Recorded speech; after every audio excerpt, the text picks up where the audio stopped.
खबरों की रफ्तार।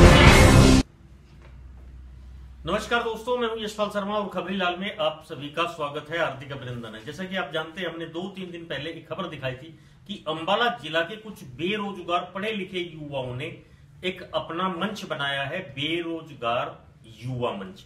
ऐसी क्यों नौबत पड़ी कि स्टूडेंट्स को, विद्यार्थियों को अपनी पढ़ाई के बीच में अपने रोजगार की चिंता सताने लगी और एक मंच बनाने पड़ा। इसके पीछे कहीं ना कहीं हमारे नेताओं का, राजनीति का या सरकार का एक बहुत बड़ा हाथ है कि इन्हें समय पर अच्छी पढ़ाई के साथ साथ किसी रोजगार की कोई संभावना नजर नहीं आती। इसी को लेकर मेरे साथ हैं रोबिन जी, आपका खबरीलाल स्टूडियो में स्वागत है। आप हमारे दर्शकों को थोड़ा बताएं कि आपने जो बेरोजगार युवा मंच नाम का अपना एक संगठन बनाया है, इसका आपका मोटिव क्या है, लक्ष्य क्या है आपका? लक्ष्य यही है, आप देखो आजकल कि इतना युवा पढ़ लिख के भी बेरोजगार घूम रहा है। तो हमारे जो राजनेता हैं वो अपना राजनीतिक परचम लहरा रहे हैं, युवाओं के लिए कोई नहीं सोच रहा।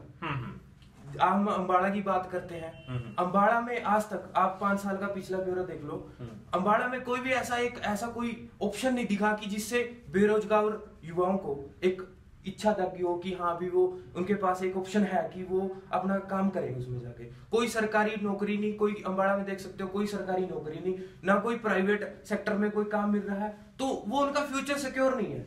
चुनावी समय में आप लोगों ने ये काम किया है क्योंकि लोकसभा चुनाव यानी आम चुनाव हमारा सिर पर है बिल्कुल।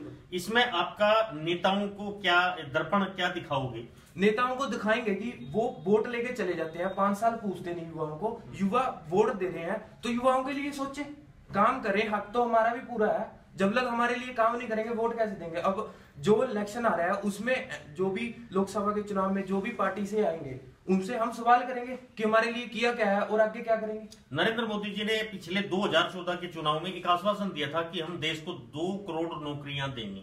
आपको क्या लगता है कितनी नौकरियां मिली होंगी? कोई नौकरी नहीं मिली है। आप खुद देख लो, डाटा उठा के देख लो, किसको नौकरी मिले? किसी को नहीं। सरकार क्या कर रही है? सरकार योजनाएं चला रही है, एक योजना चलाती है दूसरी चला देती है, एक अभी पूरी नहीं हुई कि दूसरी पहले लॉन्च कर दी, पिछली तो पूरी करो, आगे फिर लड़ो। हाँ, उसका धरातल पर रिजल्ट आपको नहीं देखने को मिलता। आपने ऐसा महसूस किया है कि इस सरकार की जितनी योजनाएं आई उनका धरातल पर कोई क्रियान्वयन नहीं हुआ, उसका कोई रिजल्ट नहीं आया, सिर्फ एक लोक लुभावनी योजनाएं आती रही। बस एक तो ये माइक पे बोलने के लिए उन्होंने योजनाएं चलाई है कि हमने ये कर दिया, हमने ये कर दिया। ये रिजल्ट तो दिखाओ कि इतने युवा लगे हैं, कोई भी नहीं लगे। आप रिजल्ट देखो, कोई भी। जैसा आप अंबाला शहर विधानसभा सीट से आप आते हैं, आपका गांव है नग्गल, आप क्या अपने विधायक से संतुष्ट हैं? नहीं संतुष्ट हूँ।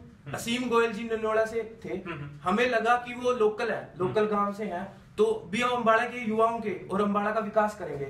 पक्की सड़क पे टाइलें लगाने से हमें रोटी नहीं मिलेगी।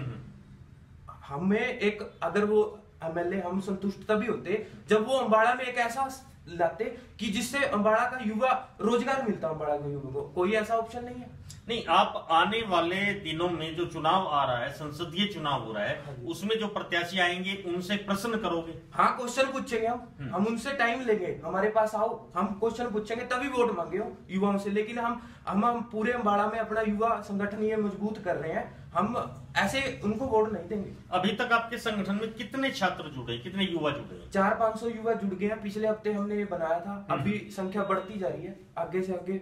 तो हम आगे, हमारा प्लान है, हम प्रोग्राम भी करेंगे अंबाला में, अच्छे तरीके से इसको पूरे हरियाणा में चलाएंगे। आपको क्या लगता है कि रोजगार सर्जन कैसे होगा, ये रोजगार कैसे आएंगे, क्या करे सरकार को आप क्या सलाह देना चाहेंगे? सलाह देना चाहते हैं, देखो पिछले जो कार्यालय में कांग्रेस सरकार थी उसमें अंबाला में विनोद शर्मा जी ने IMT का पास कराया। IMT से प्राइवेट सेक्टर की जो बहुत ज्यादा ऑप्शन आते उसमें, लेकिन वो कुछ नेताओं ने अपने राजनीतिक गलियारे चमकाए। मुद्दा ये उठाया कि किसानों को जमीन का सही दाम नहीं मिलेगा। मैं एग्जांपल के तौर पे बताना चाहता हूं कि जो यहाँ पे रोड बना है, रोड में जो जमीन एक्वायर हुई है उनको भी तो दाम मिला है। कृषि जो यहाँ पे जो मतलब जो अपना नहीं, IMT का आपका कहना ये कि IMT का मुद्दा, IMT जो आई थी अंबाला, जो आनी थी वो यहां से चली गई। हाँ जी। उसके पीछे भी कुछ लाने वाले भी हैं और उसका विरोध करने वाले भी हैं। हाँ जी। ये तो आप मानते हैं कि ऐसा हुआ है यहाँ पर। हाँ जी। तो क्या आप आईएमटी का विरोध करने वाले लोगों का विरोध करोगे? हाँ जी, विरोध करेंगे, क्योंकि उन्होंने हमारे फ्यूचर के साथ खिलवाड़ किया है। कोई भिवानी से आगे बैठेगा, कोई रोहतक से आगे बैठेगा, उनकी थोड़ी जमीन थी यहाँ पे, वो यहाँ पे विरोध करने आए। हम मानता हूँ अम्बाड़ा के युवा जो मतलब किसान थे उनको भड़काया गया, और उनको आगे लाया गया। यहाँ पे हमारे जितने भी लीडर थे उन्होंने इसे काम किया, यानी कि आपका नुकसान तो हुआ ही हुआ, किसानों का भी नुकसान किया, क्योंकि किसानों को जो रोड में जमीन आई है उनको 2-2 करोड़ रुपया मिला है। तो यहाँ भी उसी हिसाब से एक्वायर होती ना जमीन, तो वो 2 करोड़ रुपए किले के हिसाब से मिल रहा है, तो वो अपनी जमीन और बढ़ाते और खेती और बढ़ती, उनका भी नुकसान किया। चलो धन्यवाद रोबिन सिंह। मैं अपने दर्शकों से एक निवेदन यही करूंगा कि बेरोजगार युवा मंच अंबाला से जागृत हुई एक ऐसी ज्योति है, शायद यह अब प्रज्वलित हो चुकी है और लगभग 500 के करीब इनके एक सप्ताह में स्टूडेंट्स जुड़े हैं, युवा बेरोजगार जुड़े हैं, और ये एक बहुत बड़ी संख्या बनने जा रही है। मैं इनके सुखद भविष्य की कामना करता हूं और सरकार को एक बार फिर आगाह करता हूं कि अब युवा वो युवा नहीं रहा कि आप उनसे मोटरसाइकिल रैलियां कराएं और हा हा हु हु कराएं और अपनी जनसभा कराएं, उसमें उनका दुरुपयोग करें। अब युवा जाग गया है, बेरोजगार युवा है, उसे अपने भविष्य की चिंता है और वो आपसे हर बार, हर समय, हर वक्त पर, चुनावी समय में आपके कदम कदम पर आपकी राह में खड़ा मिलेगा और आपसे सवाल करेगा।